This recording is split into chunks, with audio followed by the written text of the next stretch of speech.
Hello, Mimi's Munchkins. Do you like it when I speak in rhyme? Subscribe to the channel and like the video every time. Are you good for Mommy and Daddy? Did you brush your teeth on time? Great job. I have Luke. He's a friend of mine. Oh, Mimi's Munchkins, tell me some news. I'm a little forgetful, so I wrote down some questions for you. Mimi has some sponsors. I think it's pretty swift. They have to do with bowling. Just Pro Shop and Roll Fit. And if you like craft burgers, tots, and fries, this place is a winner. Head on over to Holy Cow for lunch and dinner. And to all my subscribers, it means so much to me. A huge thank you from Mimi. Oh, Munchkins, did you go and play somewhere new? Did you have to wear socks and take off your shoes? Was it inside? Did it have a slide or two? Did you slide down real slow, or did you go zoom? Did it have an area with blocks or Legos? Did you play in the kitchen and cook steak and potatoes?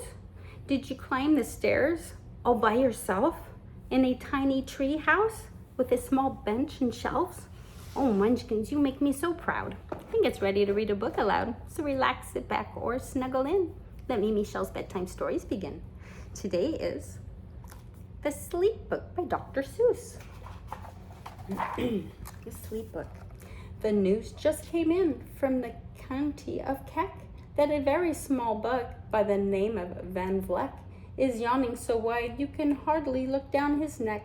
This may not seem very important, I know, but it is, so I'm bothering telling you so. A yawn is quite catching, you see, like a cough. It just takes one yawn to start other yawns off.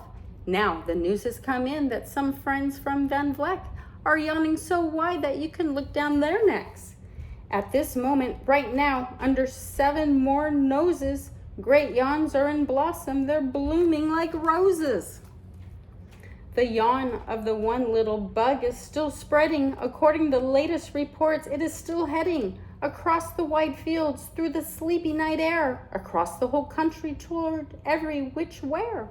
And people are gradually starting to say, I feel rather drowsy. I've had quite a day. Creatures are starting to think about rest. 2 biffer-bomb birds are now building their nest. They do it each night, and quite often I wonder how they do this big job without making a blunder. But that is their problem, not yours and not mine. The point is, they're going to bed, and that's fine. Sleepy thoughts are spreading throughout the whole land, and time for night brushing of teeth is at hand. Up at Herkheimer Falls, where the great river rushes and crashes down crags in great gargling gushes, the Herkheimer sisters are using their brushes. Those falls are just grand for toothbrushing beneath if you happen to be up that way with your teeth. The news just came in from the castle of Krupp. The lights are all out and the drawbridge is up. And the old drawbridge drawer just said with a yawn, my drawbridge is drawn and it's going to stay drawn till the milkman delivers the milk about dawn. I'm going to bed now, so nobody better come round with a special delivery letter. The number of sleepers is steadily growing. Bed is where more and more people are going. The Culpeper Springs in the Stilt Walkers' Hall. The Stilt Walkers' stilts are all stacked on the wall. The Stilt Walkers have called it a day, and they're all tuckered out, and they're snoozing away. This is very big news. It's important to know, and that's why I'm bothering telling you so. Way out in the west, in the town of Merced, the Hinkle Horn Honking Club just went to bed. Every horn has been quietly hung on a hook, for that is night and its own private Hinkle Horn nook.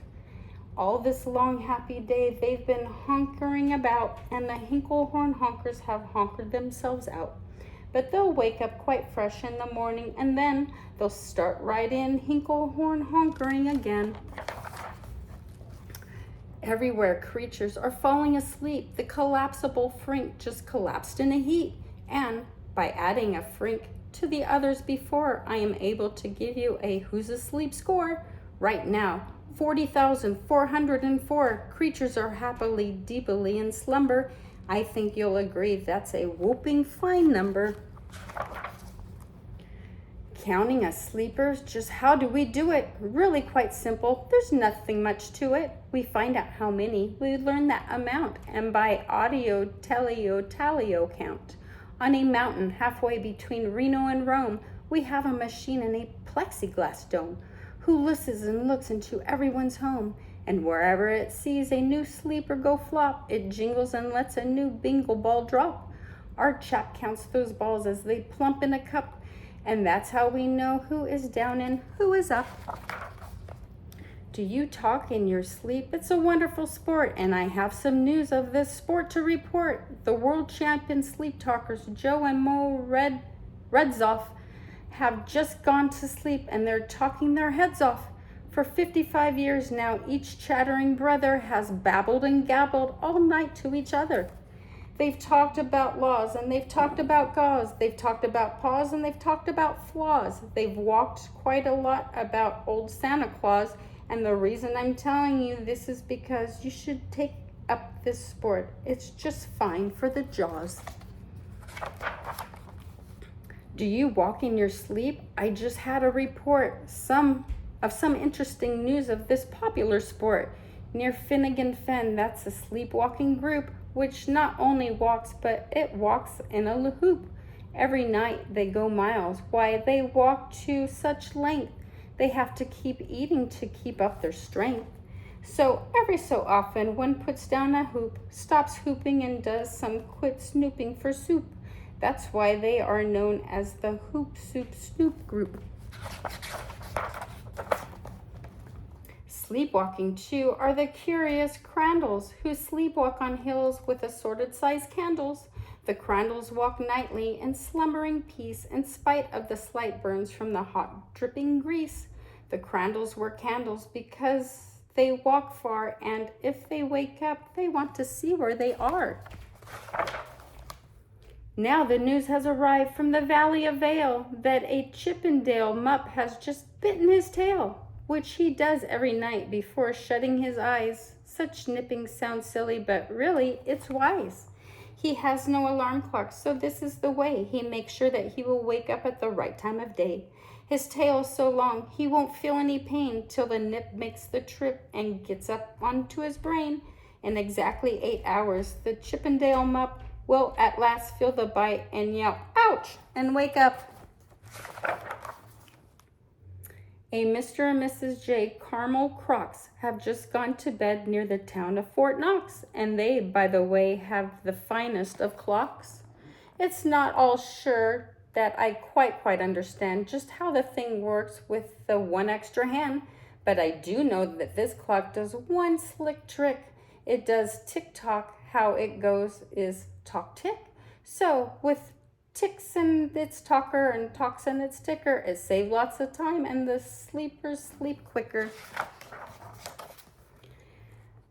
What a fine night for sleeping. From all that I hear, it's the best night for sleeping in maybe a year.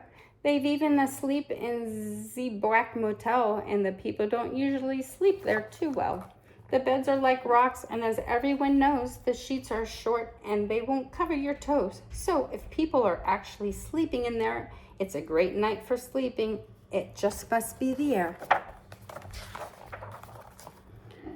It's a great night for snores. I just had a report of some boys who are tops in the musical sport. The snortiest snorers in all of the fair land are Snottier McPhail and his Snorers Snort Band. This band can snore Dixie and Old Swanee River so loud it would make 40 elephants shiver.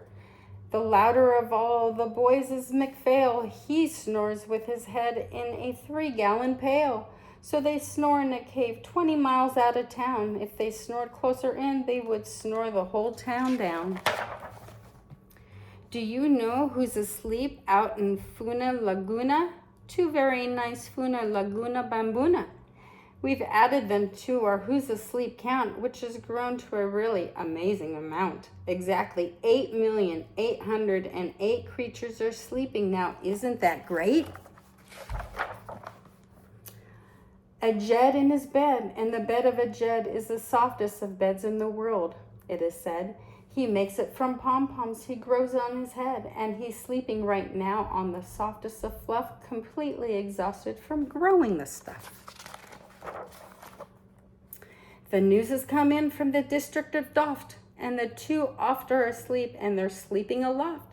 And how are they able to sleep off the ground? I'll tell you, I weighed one last week, and I found that an oft is so light, he weighs minus 1 pound. A moose is asleep, he is dreaming of moose drinks. A goose is asleep, he is dreaming of goose drinks. That's well and that's good when a moose dreams of moose juice, and nothing goes wrong when a goose dreams of goose juice. But it isn't too good when a moose and a goose start dreaming they're drinking the other one's juice. Moose juice, not goose juice, is juice from a moose, and goose juice, not moose juice, is juice from a goose.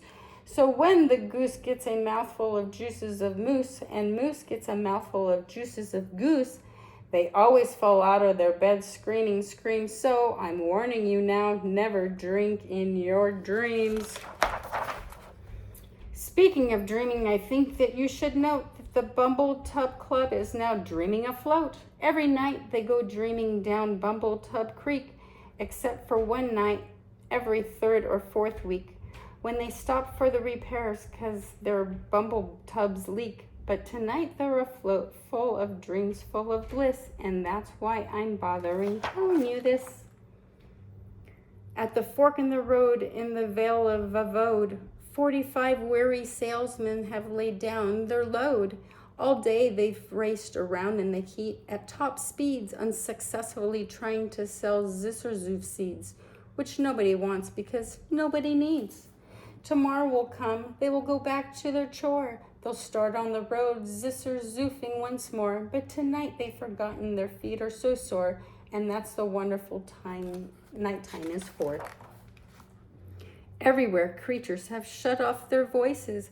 They've all gone to bed in the beds of their choices. They're sleeping in bushes, they're sleeping in crannies. Some are on their stomachs and some on their fannies. They're peacefully sleeping in comfortable holes, some even on soft tumbled barber shop poles. And the number of sleepers are now past the millions. The number of sleepers are now in the billions. They're sleeping on steps and on strings and on floors and mailboxes, ships and keyholes of doors. Every worm on a fish hook is safe for the night. Every fish in the sea is too sleepy to bite. Every whale in the ocean has turned off his spout. Every light between here and Farfoodle is out. And now, adding things up, we are way beyond billions. And whose asleep score is now up into the zillions. 99 zillion, 9 trillion, and 2 creatures are sleeping. So, how about you? When you put out your light, then the number will be 99 zillion, 9 trillion, and 3. The end.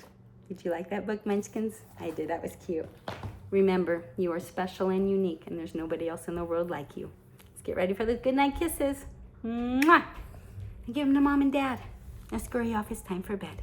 Until next time, remember, Mimi Shaw loves you. Good night.